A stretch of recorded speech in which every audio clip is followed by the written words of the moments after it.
στο σημερινό αποστολικό ανάγνωστο, αγαπητοί μου αδελφοί, ακούμε τον Απόστολο Παύλο στην πρώτη προς Κορινθίους επιστολή του να πραγματοποιεί ένα ιδιαίτερο ψυχογράφημα. Να λέει πράγματα που συγκλονίζουν ολόκληρη την ψυχοσύνθεσή μας. Τον ακούμε να λέει πράγματα τα οποία δύσκολα μπορούμε να κατανοήσουμε, ακόμα πιο δύσκολα μπορούμε να τα δεχτούμε.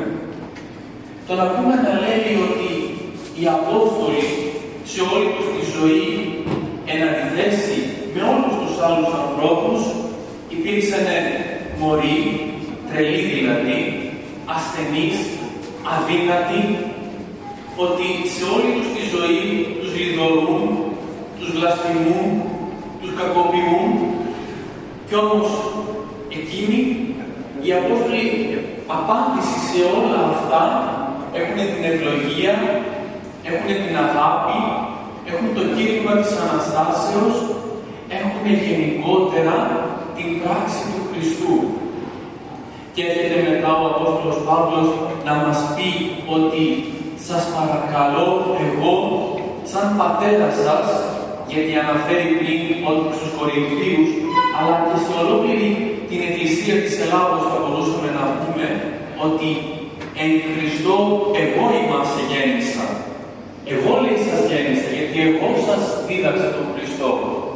Άρα σας παρακαλώ στον πατέρα σας να γίνετε μιμητές μου. Όχι να ακολουθήσετε εμένα, αλλά να με μιμηθείτε.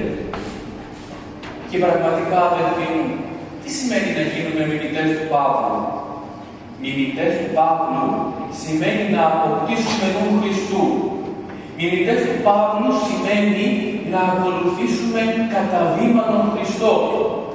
Μιμητές του Παύλου σημαίνει να γίνουμε πραγματικοί χριστιανοί, όχι μόνο στο όνομα, αλλά στην πράξη. Και πώς γίνεται κάποιος πραγματικός χριστιανός στην πράξη? Πρώτα όταν τηρεί το Ευαγγέλιο. Όταν το Ευαγγέλιο δεν είναι μόνο ένα βιβλίο στο αναλόγιο ή στη βιβλιοθήκη, αλλά είναι ένα καθημερινό ανάγνωσμα ή ακόμα περισσότερο ένα καθημερινό βίωμα. Γιατί αν ανοίξουμε τις χρυσές σελίδες της Αγίας Γραφής, θα δούμε εκεί τον Θεό να δίνει την εντολή της αγάπης. Αγαπάτε αλλήλους. Θα δούμε πάλι τον Θεό να δίνει ακόμα μεγαλύτερη την εντολή της αγάπης στο αγάπα των πλησίων σου ως σε αυτόν. Αγάπα τον αδερφό σου όπως αγαπάς τον ίδιο σου τον εαυτό. Ποιος πραγματικά μπορεί να το κάνει αυτό? Ή στην πραγματικότητα πόσο δύσκολο τελικά είναι αυτό? Μέσα στις σελίδες της Αγίας Γραφής θα δούμε το να συγχωρούμε τους άλλους. Μέσα στις σελίδες της Αγίας Γραφής θα δούμε το να ευλογούμε τους άλλους όταν εκείνοι μας δικάζουν, όταν εκείνοι μας πολεμούν, ακόμα περισσότερο όταν εκείνοι μας αδικούν. Είπαμε πριν ότι ο Απόστολος Παύλος μας καλεί να γίνουμε μιμητές του. Ο Απόστολος Παύλος σε ολόκληρη τη ζωή του κήρυτε Χριστόν σταυρωμένον και αναστάντα. Χριστόν σταυρωμένον όμως. Δεν ξεχώριζε ποτέ τον Χριστό από τον Σταυρό. Και αυτό έρχεται να μας υπενθυμίσει ότι ο Σταυρός πρώτον δεν είναι ένα απλό σύμβολο.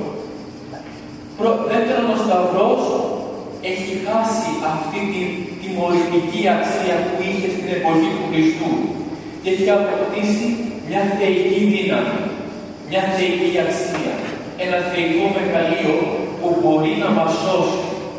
Ο Σταυρός δεν είναι απλά ένα σύμβολο το οποίο κοσμεί τους ναούς και τα σπίτια μας. Ο Σταυρός πάνω απ' όλα είναι τρόπος ζωής, είναι τρόπος βιώματος. Το να σταυρώνουμε κάθε μέρα την δική μας ζωή, την δική μας ψυχή, δεν σημαίνει το να ταλαιπωρούμαστε άδικα. Δεν σημαίνει το να μπαίνουμε σε δυσκολίες που δεν ωφελούν πουθενά. Το να σταυρώνουμε τη ζωή μας σημαίνει το να καθόμουμε πάνω στο Σταυρό του Χριστού τα πάθη και τις αμαρτίες μας. Το να χύουμε το αίμα του αγώνα μας, ώστε να μην αμαρτήσουμε. ώστε να μην στενοχωρήσουμε τον σωτήρα μας Χριστό, ώστε τέλος να μην αποδείξουμε άγκυροι, αν μπορούσαμε να το πούμε, ή ατελέσφοροι τη θυσία του Χριστού, που αυτός πραγματικότητα δεν γίνεται. Ο Σταυρός, αγαπητοί μου, είναι τρόπος ζωής, είναι τρόπος βιώματος. Και να σας θυμίσω και κάτι που κυκλοφορεί. Μιλάνε πάρα πολύ για το βιβλίο της Αποκαλύψεως και για όσα λέει μέσα. Αναφέρεται λοιπόν σε ένα κεφάλαιο του βιβλίου της Αποκαλύψεως ότι όταν έρθει εκείνος ο οποίος θα πολεμεί τον Χριστό, θα έχει μαζί του σαν σύμβολο έναν αριθμό. Έναν αριθμό τον οποίο τον δίνει μέσα το Ιερό Κείμενο με κάποια γράμματα του ελληνικού αλφαβήτου. Το Χ, το Ψ και το Σίγμα-Τ. Οι πατέρες έρχονται να ερμηνεύσουν αυτόν τον αριθμό με ποια έκφραση? Χριστός ξένος του Σταυρού. Ένας Χριστός δηλαδή της άνεσης. Ένας Χριστός της καλοπέρασης. Ένας Χριστός που δεν καλεί σε αγώνα, αλλά θέλει επιφανειακά μόνο να τον ακολουθούν κάποιοι. Αυτός είναι ένας αδιάφορος Χριστός.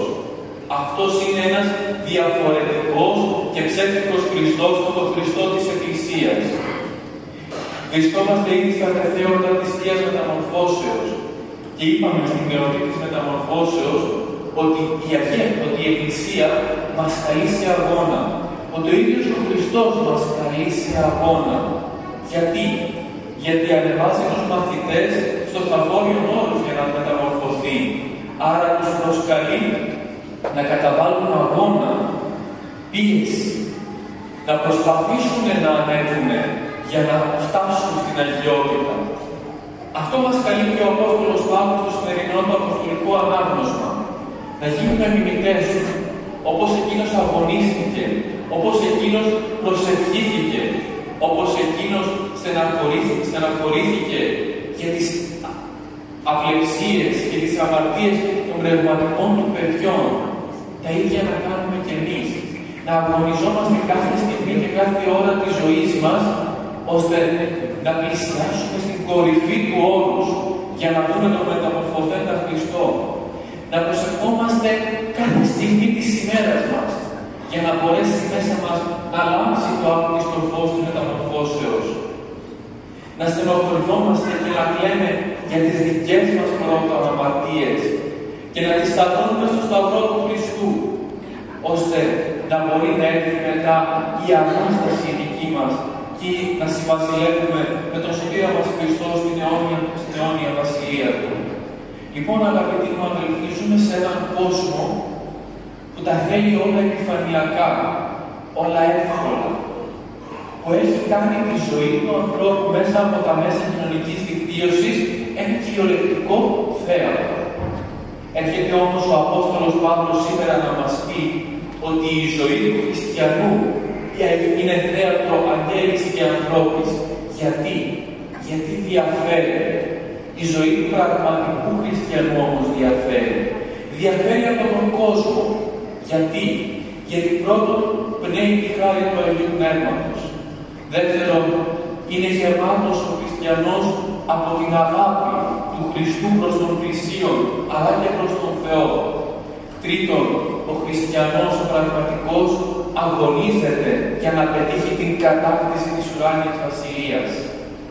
Λοιπόν, αγαπητοί μου αδελφοί, μας καλεί ο Απόστολος Παύλος να το θυμηθούμε. Μένει σε εμάς να αποδεχτούμε αυτή την πρόσκληση και να βάλουμε ακόμα και σήμερα μία αρχή. Να κάνουμε ένα βήμα μπροστά για την κατάκτηση της ουράνιας βασιλείας. Αμήν.